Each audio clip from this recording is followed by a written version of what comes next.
Hello guys, তোমরা কেমন আছো? আশা করি সকলেই ভালো আছো। আজকের দিনটা খুবই উল্লেখযোগ্য দিন, সরস্বতী পূজা, 23শে জানুয়ারি। আবার অনেক বিয়ে থা আছে। আজকের দিনটা খুবই উল্লেখযোগ্য দিন। এদিকে ঠান্ডাও অনেক কম আছে, কারণ জানি সরস্বতী পূজা হয়ে গেলেই ঠান্ডা একটু কম থাকে।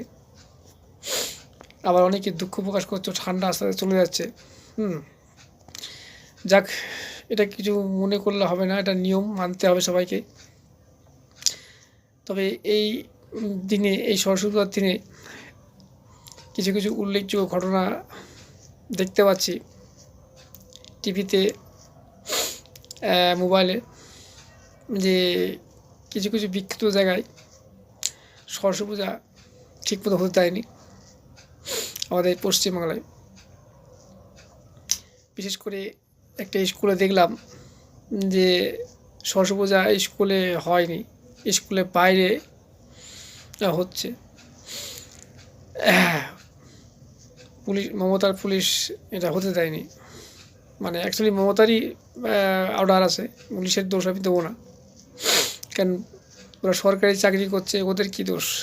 ওরা তো যা হুকুম পেয়েছে তাই করতে হবে, নাহলে তো ওদের চাকরি চলে যাবে। সে যা, তাই এটা কি হচ্ছে বলো? খুবই খারাপ হচ্ছে এটা।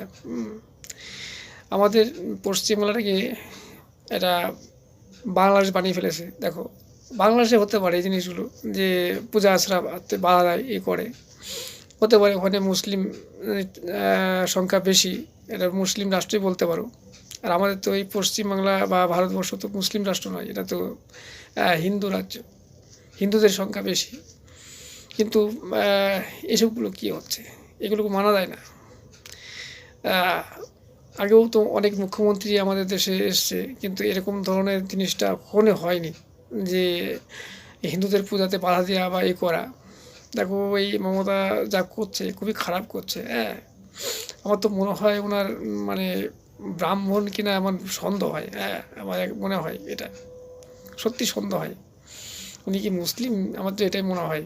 এগুলো কী হচ্ছে? হিন্দুদের ক্ষেত্রে বাধা দিচ্ছে, এখানে যদি মুসলিমরা কিছু করতো সেখানে কিন্তু বাধাপত্র হতো না, আরও পুলিশ দিয়ে সহায়তা করতো। তাই বলছি, 2026-এ যদি পরিবর্তন না আসে, আমাদের পশ্চিমবাংলাটা আরও খারাপের দিকে চলে যাবে। দেখো, আমি কোনো পার্টি করি না, দেখে খুব খারাপ লাগলো, ওই জন্যই আমি একটা প্রতিবেদন করলাম। তোমরা অবশ্যই দেখো, তোমরা সামনে এই আসন্ন এসেই অবশ্যই পরিবর্তন করো, এটাই আমি চাই, কাম্য।